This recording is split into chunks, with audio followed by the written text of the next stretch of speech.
Moi, ce que je voudrais vous proposer comme, 1er sujet, c'est les rêves, les mécanismes des rêves.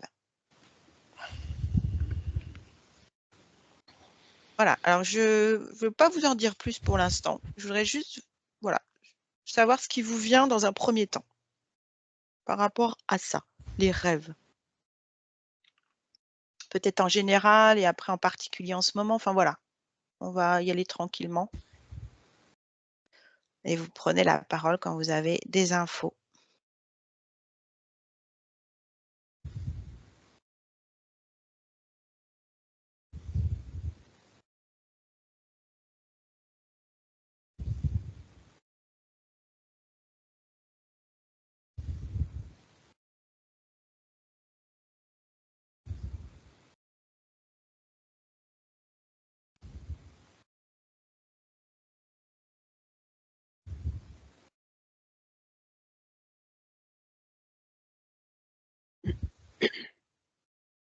Alors si vous avez, voilà, si ça vous semble un peu incohérent ou que c'est compliqué, vous pouvez également appeler peut-être, une énergie ou un être qui pourrait vous en dire plus et entamer une conversation, un dialogue. Ça peut être sous cette forme-là également. Moi, je t'ai regardé t'endormir. Et il y a un moment donné, donc quand tu as basculé dans le... Quand ton corps, quand ton conscient a lâché, il y a une petite particule de toi qui est montée et qui a attiré ton corps énergétique à toi pour t'emmener dans le monde des rêves. Tu as été tiré, tu vois, le long de ta corde argentée pour sortir de ton physique. Donc ça, c'est par le chakra coronal? Ouais. Ou par ton cœur. En fait, je t'ai vu rentrer par ton cœur, mais une fois que tu as été en ton cœur, que ton conscient s'est tu, tu t'es incorporé dans ton cœur, et la petite particule elle est remontée, et elle a sorti ton corps astral comme ça là. D'accord.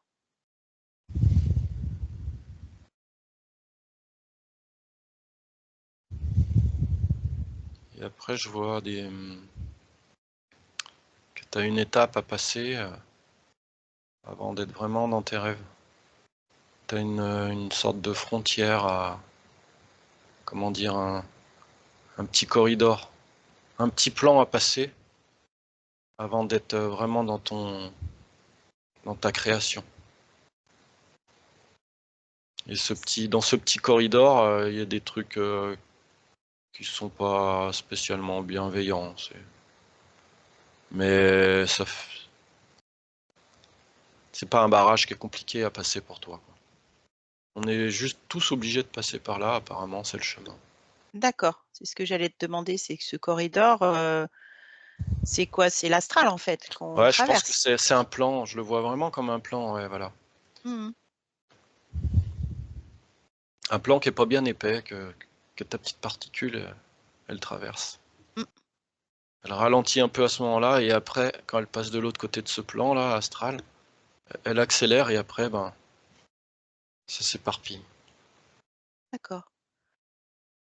Et cette particule, c'est, est-ce que ça pourrait être une particule qui renferme, plusieurs corps? Genre corps émotionnel, psychique, mental? Est-ce que voilà, ce que je voudrais savoir, c'est quand on part dans les rêves, est-ce qu'on emporte avec nous tous nos corps en fait, ou une partie de tous nos corps pour justement, peut-être, par exemple sur les plans émotionnels, libérer des émotions ou les transmuter, tu vois?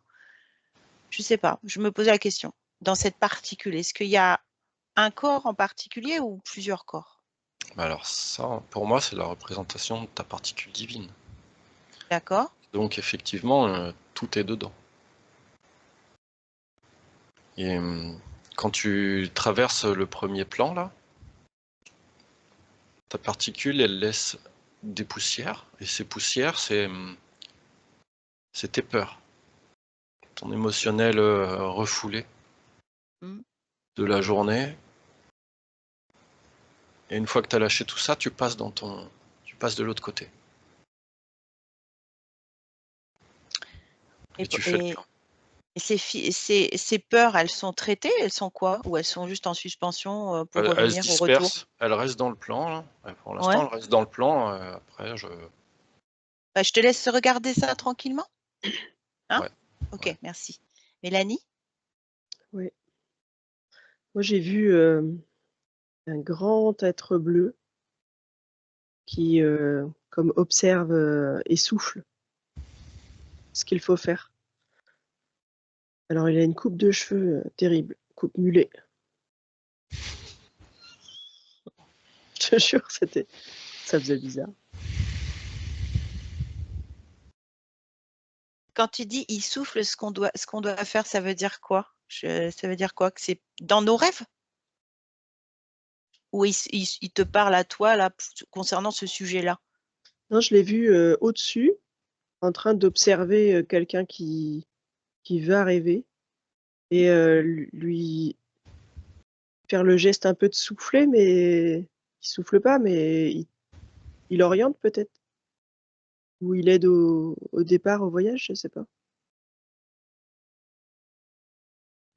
Et tu peux discuter avec lui? Justement pour savoir?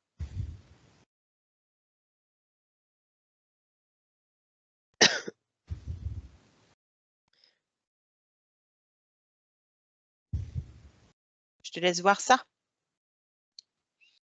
Benoît? Ouais, alors du coup, j'ai regardé ce qui se passait. Donc effectivement, quand tu passes de l'autre côté, tu as laissé tes petites peurs là dans ce plan astral.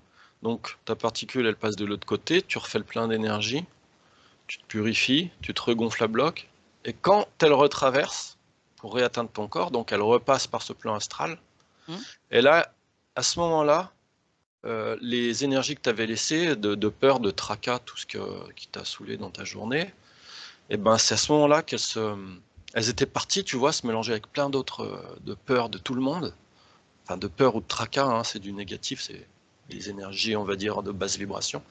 Et à ce moment-là, quand tu retraverses pour réatteindre ton corps, et là, tu rediffuses des particules de ce que tu as été chercher dans les hautes vibrations, plus loin. Et c'est là qu'elles se désintègrent, les particules de basse vibration. C'est à ton retour, en fait, tu vois, elles fondent, elles disparaissent, quoi. Comme un nuage qui s'évapore, tu vois, dans l'atmosphère. Hop. Alors ça, je suppose que ça se fait pas en une nuit. Ça doit se faire peut-être sur plusieurs nuits. Non, moi là, j'ai vraiment. Ça, c'est une nuit. Hein. Au jour le jour, d'accord. Donc ça voudrait dire que... Après, moi, je te parle vraiment des énergies que tu as accumulées dans ta journée. Voilà, c'est ça. Ok. Ça veut dire que si dans ta journée, tu orientes tes pensées,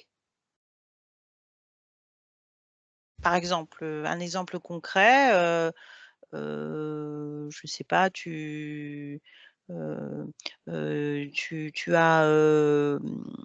mis fin à une relation amicale, par exemple, voilà, en écrivant une lettre, tu vois, dans ta tête, c'est acté, enfin, en tout cas, en plus, c'est passé dans le physique, dans l'acte, voilà, et que tu rêves de cette personne.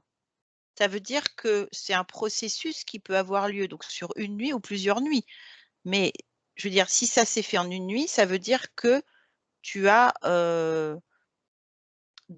dans tes pensées dans la journée, tu n'y as plus pensé en fait. C'est réglé, le problème est réglé. Donc ça veut dire que tu peux en une journée, en orientant tes pensées, décider que, c'est terminé. En tout cas, ça ne te vient plus à la conscience, donc c'est le problème n'existe plus. Oui, par contre, vu que tout se cristallise, les énergies se cristallisent, il y a quand même, tu reviendras en fait sur d'autres jours. Tu vois, tu auras tout le temps des moments où tu y repenseras un petit peu. Mais elles ne seront plus impactées, tes pensées, par rapport à cette relation à laquelle tu as mis fin. Donc l'impact sera moindre au fur et à mesure que Tu le seras nettoyage se fait la détaché. nuit. Tu seras détaché. Voilà. C'est intéressant ça. Hein. Ouais. Ah ouais. Ok.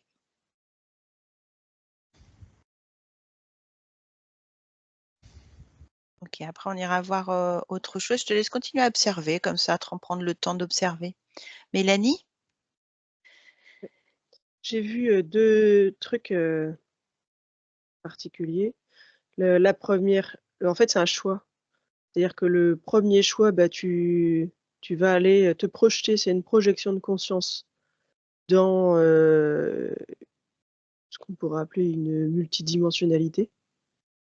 Donc tu vas aller rêver de quelque chose qui se passe dans une multidimensionnalité, donc te connecter finalement, Mhm. te projeter, te connecter à ça. Et l'autre possibilité, c'est, je sais pas comment ça s'appelle, mais c'est plutôt quand tu vas sortir de ton corps et tu vas voyager à proximité. Des corporations, Ouais, sortie astrale, des trucs, choses comme ça. bah, c'est pas astral, mais oui. Tu peux intervenir, Benoît. Hein, vous pouvez interagir entre vous hein, si vous le souhaitez. Ah, j'écoutais pas en fait. Ok, pas de souci. D'accord. Et qu'est-ce que donc ça veut dire que si tu te décorpores, enfin tu sors et tu vas où en fait? Ben, tu te promènes, Tu te quoi. promènes. Et le plan, il est plus bas ou plus haut ou il n'y a pas de Ah, différence? ça me dit aussi que tu vas voir d'autres personnes qui font la même chose.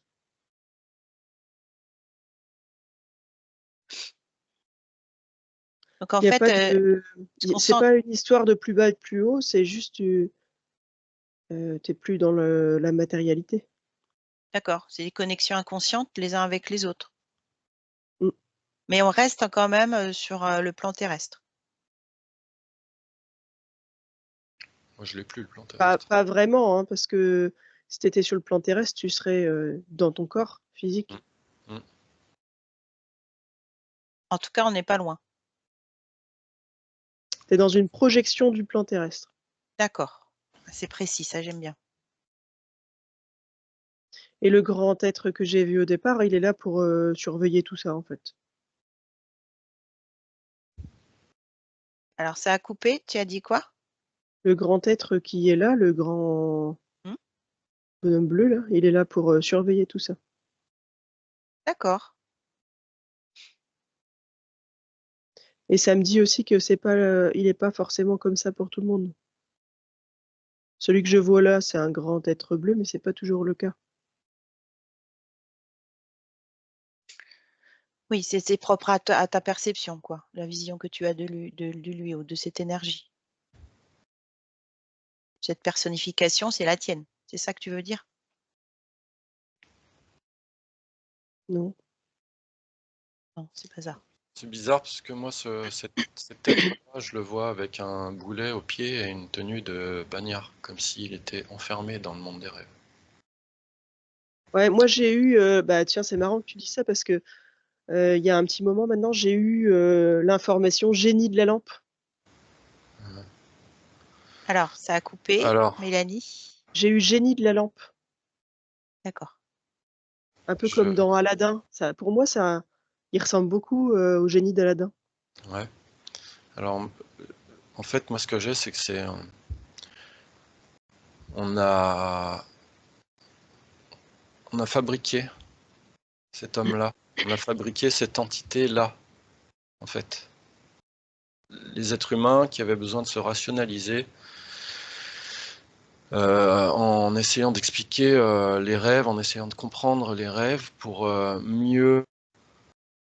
pour avoir une meilleure appréhension de l'inconnu qui nous est provoqué, enfin l'inconnu qu'on rencontre la nuit, pour l'expliquer aux enfants. On a créé un être qui soi-disant, est là pour veiller sur nous, nous protège. Mais en fait, il n'y avait pas besoin de ça. Et du coup, on a cet être-là, que tu vois bleu et que moi je vois avec un boulet, qui est bleu aussi d'ailleurs, et ben il est enfermé en partie à cause de nous. C'est une création de l'humain Et pour pourquoi il a une maîtriser coupe mulet ses alors? peurs. Pardon? Pourquoi le mien il a une coupe mulet? Je sais pas. Ah, parce que, je sais pas. Parce qu'il est gentil quand même. Enfin, tu vois, c'est un jeu. Enfin, je veux dire, c'est un. Bah, Parce il est que c'est la neutre en mode. fait. C'est pas gentil, c'est neutre plutôt. Ouais, je sais pas, il a un bon fond, ce prisonnier-là, quoi. Ses cheveux ont poussé.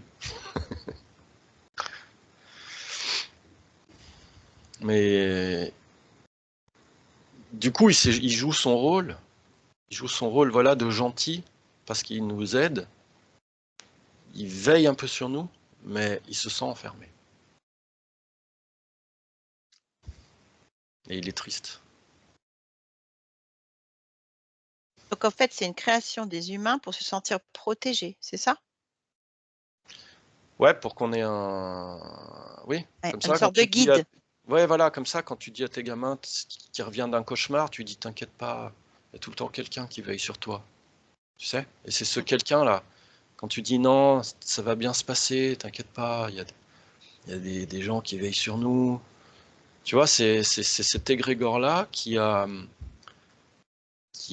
fait se concrétiser dans ce plan-là l'image d'un gardien bienveillant. Ok.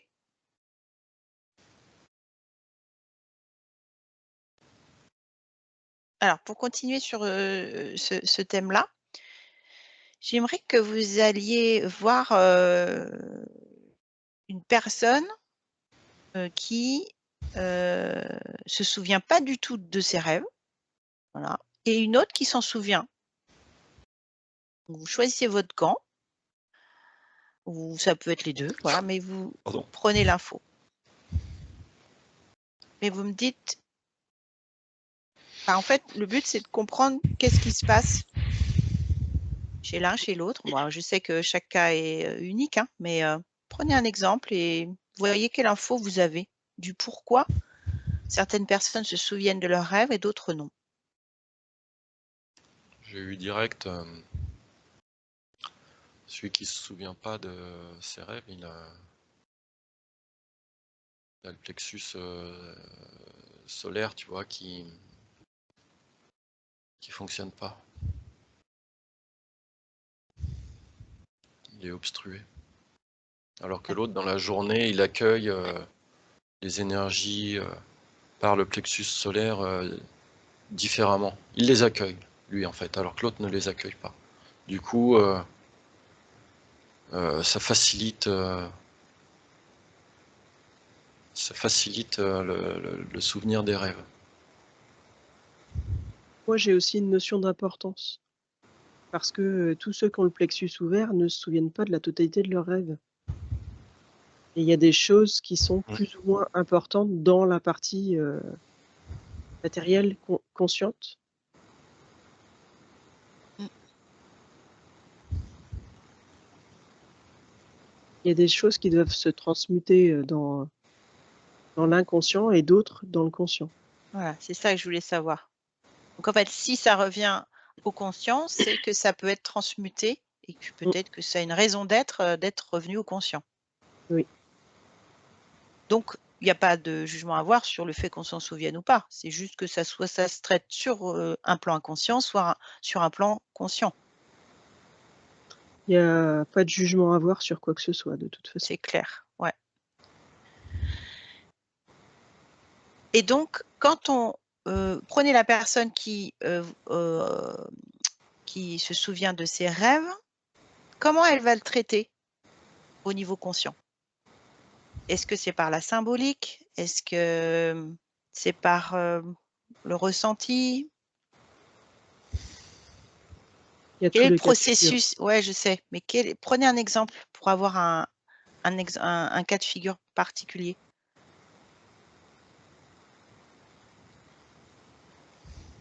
Je trouve ça intéressant de voir sur un individu comment il traite ça au niveau conscient.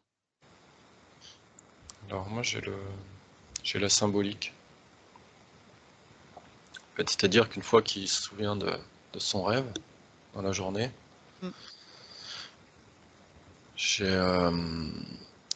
il va la ressasser plusieurs fois dans la journée jusqu'à ce qu'elle soit intégrée et donc digérée.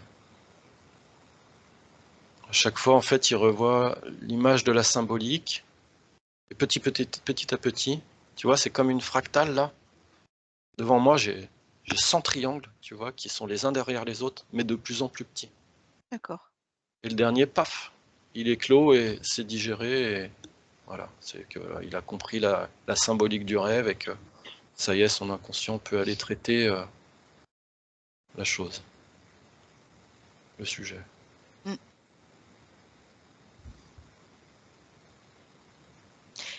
Et est-ce que tu peux aller voir dans la symbolique, quand il l'interprète, est-ce qu'il l'interprète en mentalisant? C'est-à-dire, par exemple, je donne un exemple. Quand tu rêves de la mort d'un proche, ok, dans tes rêves, il y a un de tes proches qui est mort ou qui est en train de mourir, il est dit que l'interprétation, c'est la volonté de rupture avec le passé. Ça peut être une interprétation. Tu vois? Et voilà, on peut aller chercher des informations de ce qui peut être analysé par rapport à la symbolique, ou ça peut se faire naturellement. Donc je te laisse voir juste ce point.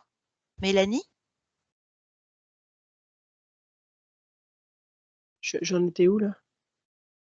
Bah, on parlait de comment régler consciemment. Comment font les gens pour régler consciemment Ah oui. Et les informations que j'ai reçues, c'est que en fait, il y a beaucoup de gens qui se souviennent de leurs rêves, mais du coup, ils n'arrivent pas à trouver un but à ce rêve, à ce souvenir. Je cherche mes mots. signification, quoi? Je sais plus parler. T'es trop barré. Ouais, ils arrivent pas, en fait, si tu veux, il y a beaucoup de gens qui ne sont pas suffisamment en connexion avec eux-mêmes pour comprendre la signification de ce dont ils ont rêvé. Et si je te demande un pourcentage comme ça, de but en blanc, de personnes qui 80. 80% des personnes sont pas, enfin, entre guillemets, pas capables, mais disons qu'ils n'ont pas les aptitudes pour interpréter leurs rêves consciemment. C'est ça. Donc en fait, ils vont se souvenir de leurs rêves. C'est pas des aptitudes, c'est une reliance. Mm. Donc ils n'ont pas la reliance nécessaire Mmh. Qu'est-ce que tu appelles pour traiter l'info, quoi. Ils sont pas connectés suffisamment à leur vrai être. Ouais, d'accord. Et 80%, là, c'est au jour d'aujourd'hui. Enfin, au jour d'aujourd'hui, oui, c'est une métaphore. Mais bon. Voilà, en ce moment, c'est ce que tu as comme info. 80%. Je sais pas, c'est ce qui est venu tout de suite. D'accord. Moi j'avais 15-20. 15 à 20%, donc je crois qu'on est pas mal. 15 à 20% de quoi? De personnes Qui écoutent, qui Ouais, d'accord. pensent, Donc on est dans les mêmes. que leurs rêves peuvent aboutir à une amélioration de leur spiritualité. D'accord. Et là, on parle que de ceux, qui ont des rêves, dont ils se souviennent, hein. Oui. C'est pas l'ensemble de la population, on est Ben non, d'accord, hein. on est d'accord. OK.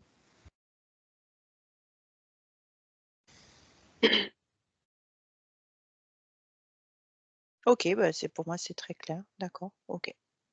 Et j'avais juste une dernière question par rapport à ce sujet, parce que c'est un rêve qui quand même arrive souvent chez les gens, c'est le rêve de la chute libre. Ah ça m'arrive souvent. Alors moi, ça m'arrivait souvent avant, ça ne m'arrive plus du tout Oui, ça fait et longtemps aussi. je voulais savoir, ouais, ce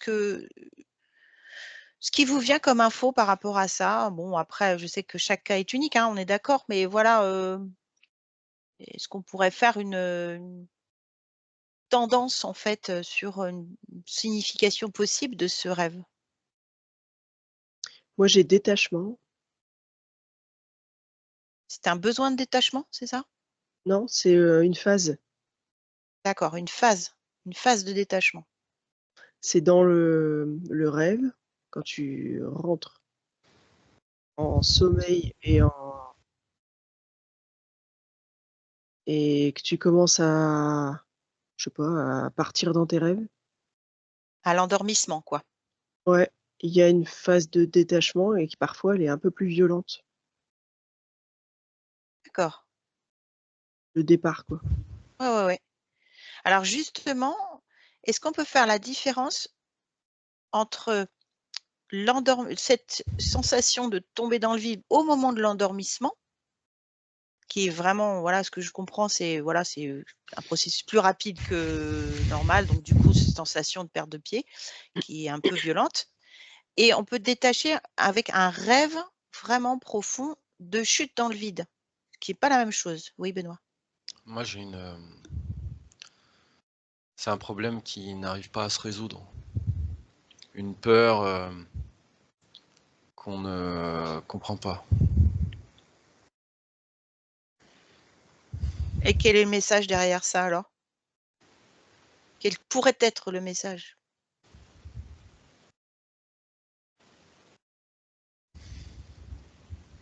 En fait, ça se traduit juste. Enfin, il y a pas de message. C'est en fait, c'est ton conscient qui se libère de ses peurs par l'inconscient, Oui? qui essaye de se libérer. En fait, il te montre qu'il y a quelque chose qui ne va pas en fait. Et après, c'est à toi, quand tu te réveilles, si tu te souviens de cette chute, Mmh. c'est à toi d'aller chercher pourquoi est-ce que Mmh, tu chutes? D'où vient cette peur mmh, ancestrale? Oh, je suis mmh. ancestral, mais je suis... Si, si, Moi, j'ai changement. ouais. Donc toi, tu relis aussi ça avec une phase de changement et que voilà, ce rêve-là, il se manifeste aussi, pas qu'à Ouais, l'endormissement, mais voilà, avec un tant que tu besoin de changement. un besoin de changement. Bah, en fait, quand tu tombes dans le vide, oui, on sent que faut faire confiance, enfin voilà, dans toute la symbolique, de la phrase, tomber dans le vide, C'est une sorte d'apprentissage. mmh, Ce- C'est quand tu vas vers l'inconnu, en fait, le chemin pour y accéder, il fait peur. On connaît rien de ce qu'il y a autour, donc il est représenté par le vide mmh, autour de toi. mmh. OK, super. Est-ce que vous avez quelque chose à rajouter sur ce sujet des rêves? Peut-être une indication pour, tous les humains qui rêvent? Ben, pour ceux qui ont besoin de plus comprendre leurs rêves, il faut qu'ils les notent le matin au réveil. Noter le moindre détail. Ou chaque flash, chaque petit truc, le noter tous les jours. Essayer de prendre cette habitude. Et plus on le fait, plus on arrive à déchiffrer Mmh. ce que notre inconscient donne à boire à notre conscient.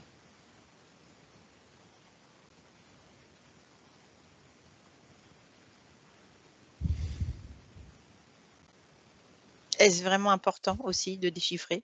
Je sais pas. Parce que l'être humain, il veut toujours comprendre en fait, mais quelquefois, il faut laisser le processus se faire. C'est peut-être ça aussi, lâcher prise, tomber dans le vide, c'est pas vouloir tout comprendre ou tout maîtriser, je sais pas. Après, j'ai plusieurs cas là. Il y en a Eh pour oui, qui ça va être utile en fait à un certain moment de le faire, voilà, c'est ça. pouvoir conscientiser que l'invisible est utile Mm. et qu'on vit dans Ouais, l'invisible. c'est ça, c'est ça. C'est-à-dire c'est aussi comme Mélanie parlait de reliance, hein, c'est une reliance, voilà, à ces autres dimensions et l'intégrer à l'intérieur de soi. Voilà, c'est ça. Super. Mélanie, tu veux rajouter quelque chose? Non, Elle dort. j'étais partie. Oui, je sais. Bon, ben, je vous remercie pour ces informations précieuses. Toute l'équipe d'Univers l'Hypnose vous invite à faire preuve de discernement, car chaque télépathe a sa propre perception en fonction de son référentiel. Il n'existe pas de vérité unique et notre approche est purement expérimentale. Merci.